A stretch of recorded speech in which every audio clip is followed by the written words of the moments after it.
When you think of Kuwait, what's the first thing that comes to mind? Oil, right? Black gold? But there's a whole other boom happening right now. And this one isn't built on what's under the ground. It's built on data, on code, and just this incredible entrepreneurial drive. So let's dig into the really surprising story of how Kuwait is carving out a name for itself in the tech world. 30%. I want you to just let that number sink in for a second. That is the crazy one-year growth in foreign investment that just poured into Kuwait's startup scene in 2024. This isn't some slow and steady trickle. It's a tidal wave of cash, and it's a huge signal that something really special is going on. So that brings us to the big question, right? How did this even happen? How does a country that's been all about oil for generations suddenly become this hotbed for tech innovation? Well, the answer is this really potent mix of smart government planning, a ton of private investment, and a fundamental shift in the whole culture. All right, first up, let's talk about what's basically a modern-day gold rush. But instead of pickaxes and pans, we're talking about laptops and big ideas. It's a frenzy of activity that's totally rewriting the country's economic story. I mean, this is a massive shift. We're talking about moving from an economy built on giant oil rigs to one powered by nimble, data-driven startups. It's a leap from pulling resources out of the earth to creating value that lives entirely in the cloud. It's building this whole new, vibrant, and honestly much more resilient economy. And the size of this thing? It's just staggering. By 2025, Kuwait's startup market is on track to be worth over $2 billion. So yeah, this isn't some little niche thing anymore. It's becoming a central part of the whole national economy. But this kind of explosive growth, it doesn't just happen by magic. It's actually built on a really solid foundation. Think of it as three key pillars that are holding this whole thing up. So pillar number one is all about powerful, strategic support from the government. This is a huge piece of Kuwait's Vision 2035, which is their master plan to move beyond oil. The government has basically stepped in to make it way less risky to start a company, creating an environment where new ideas can actually take root and grow. So how much support are we really talking about? Well, get this. Since 2020, government-backed funds like the National Fund for SME Development have pumped over $1.6 billion into these startups. And it's not just cash, it's also low-interest loans, tax breaks, and super important mentorship. And you can see the results right here. It's just night and day. Before all this government help, the survival rate for a new startup was, around 40%. After these policies kicked in, that number shot up to an incredible 75%. It just goes to show you what happens when you strategically invest in your own people. Okay, so government money is one thing, but that's only half the equation. The second pillar is catalytic private investment. You've got these sharp venture capital firms that saw the potential here and jumped in, providing not just the money, but also the connections and the know-how to scale these startups from a local cool idea to a regional giant.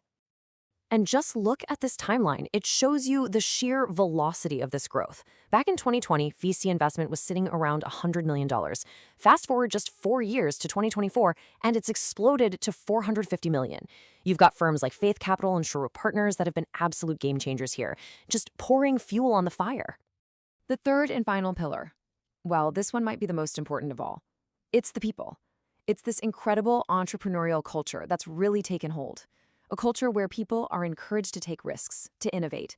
And this is key, to see failure not as an end, but as a crucial learning step on the way to success. And you can actually see that culture in the numbers. Kuwait's entrepreneurship rate is at 18%, which is way higher than the regional average. This is being driven by universities, and it's helped by a stunning 85% talent retention rate. Think about that. They're keeping their best and brightest minds at home to build their own future. So we've seen the what and the why. Now let's meet the who. We're going to zoom in on the fintech sector, which has been one of the most exciting parts of this whole boom, led by some really incredible companies. And listen, you can't talk about Kuwaiti startups without talking about Talabat. A lot of us just know it as a food delivery app, right? But it's so much more now. It's evolved into a billion-dollar fintech and logistics powerhouse, a complete ecosystem that's changing the game for commerce across the entire Gulf region. This quote from Talabat's CEO Mohammed El Hamdan just nails it. He says, Fintech in Kuwait not only moves money but connects lives. And that's exactly right. It's not just about the transaction, it's about using technology to build community and support small businesses. And the stats? They're just wild. We're talking a $1 billion valuation, a dominant 60% of the entire Gulf market, over 20,000 jobs created, and get this, a 95% accuracy in predicting demand with their AI. Talabat is an absolute titan. But hey, it's not just about Talabat. Look at these two. On the left, you've got Tabby, a buy now, pay later service that completely changed how younger people shop online. And on the right, there's Visita, a brilliant health tech company that's using fintech to make booking doctor's appointments easier and improve healthcare for millions. Okay, let's zoom back out for a second because the success of these companies, it's not just a local Kuwaiti story. The innovation happening here is sending out huge ripples, affecting the economy of the entire Gulf region. I mean, look at these impacts. This sector now makes up 8% of Kuwait's GDP. It's totally optimized logistics across the GCC, slashing average delivery times from 2 hours down to just 30 minutes. That's a game changer. And it's even helping boost exports of other Kuwaiti goods by 30%. This is real, measurable change. And this one is really important. 7%. That is the drop in youth unemployment, all thanks to the thousands of new jobs created by this sector. Everything from delivery drivers to world-class software engineers. It is literally changing lives.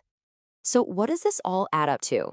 Well, Kuwait's story is basically a powerful new blueprint for how to diversify an economy. It's a model that shows how any nation, even one that's super dependent on a single natural resource, can successfully pivot to a future based on knowledge and innovation. And that leaves us with one final, fascinating question to think about.